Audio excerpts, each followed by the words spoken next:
গৈ পোৱালৈকে সকলো শেষেই হৈ গৈছিল তেওঁক হস্পিটেললৈকে নিছিল কিন্তু এক্সিডেণ্টৰ সময়ত পৰি ৰোৱা ঠাইখনতে তেওঁ উশাহটো থৈ গৈছিল মামী মই ভাবিছিলোঁ মোৰো উশাহটো ওলাই যাব এতিয়া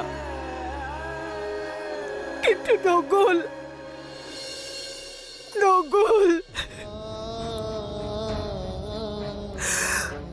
এতিয়া মই বিশ্বাস কৰোঁ কোনোৱে কাৰো লগত মৰি যাব নোৱাৰে মামী কোনোৱে কাৰো লগতে মৰি যাব নোৱাৰে কাৰণ মই জীয়াই আছো নয়ন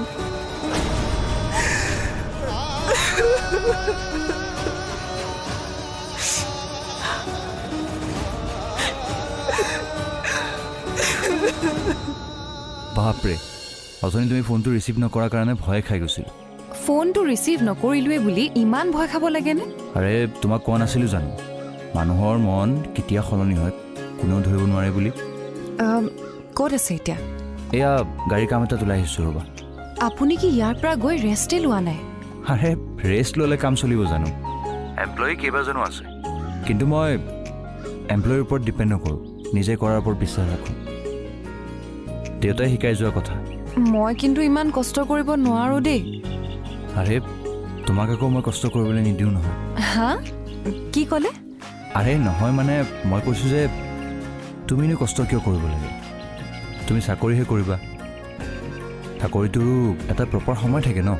মই যে চাকৰি কৰিব খোজোঁ সেইটো কথা মানে দীপদাই কৈছে আপোনাক নাই কোৱা বুলি নকওঁ বাৰু এই দীপদাও যে নহয় আৰু মোৰ কথা কি কি কৈছে ভগৱানে জানে আৰু যি কৈছে একো বেয়াকৈ কোৱা নাই বাৰু বহুত মৰম কৰে সি তোমাক আৰু ময়ো তাক একচুৱেলি মৰম কৰোঁ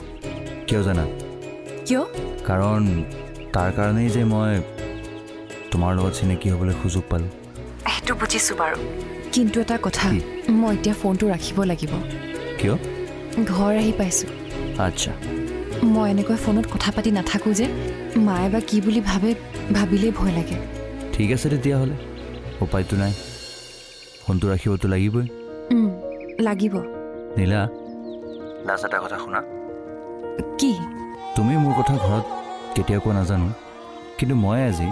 ঘৰলৈ গৈ তোমাৰ কথা মাৰ আগত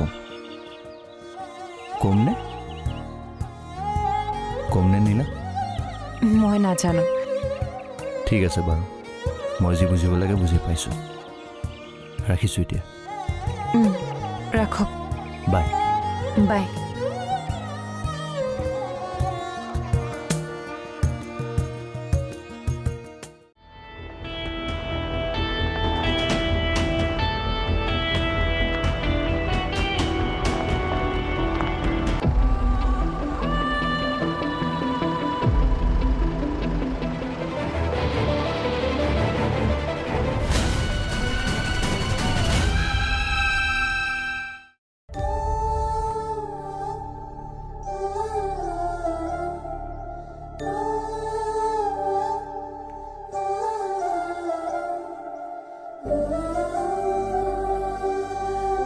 তাৰপিছত কি হ'ল কচোন